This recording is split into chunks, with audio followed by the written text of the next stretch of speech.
વિશ્વ પ્રસિદ્ધ શક્તિપીઠ અંબાજી મંદિરમાં મહાસુદ પૂનમના પાવન દિવસે ભક્તોનો મહાસંગમ જોવા મળ્યો। વહેલી સવારથી જ મોટી સંખ્યામાં શ્રદ્ધાળુઓ દર્શનાર્થે ઉમટી પડ્યા હતા, જેના કારણે સમગ્ર મંદિર પરિસર ભક્તિમય માહોલથી ગુંજી ઉઠ્યું હતું। ગોલ્ડન ટેમ્પલ તરીકે પણ જાણીતા આ મંદિરમાં મંગલા આરતી દરમિયાન બોલ માડી અંબે જય જય અંબેના નાદથી ગુંજી ઉઠ્યા હતા। સિદ્ધિવિનાયકની આરતી, માતાજીની આરતી અને ત્યારબાદ અંબિકેશ્વર મહાદેવની આરતીમાં મોટી સંખ્યામાં ભક્તો જોડાયા હતા।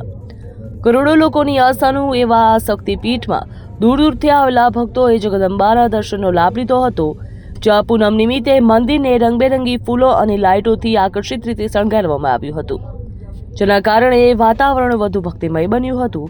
શક્તિદ્વારથી લઈને દરેક ગેટ સુધી ભક્તોની લાંબી કતારો જોવા મળી હતી। શક્તિ, ભક્તિ અને આસ્થાના ત્રિવેણી સંગમ સમાન આ પવિત્ર યાત્રાધામમાં દરરોજ હજારો માઈ ભક્તો દર્શનાર્થે આવે છે, પરંતુ પૂનમ જેવા ખાસ દિવસોએ ભક્તોની સંખ્યામાં નોંધપાત્ર વધારો થાય છે। બ્યુરો રિપોર્ટ, ખબર ગુજરાત લાઈવ।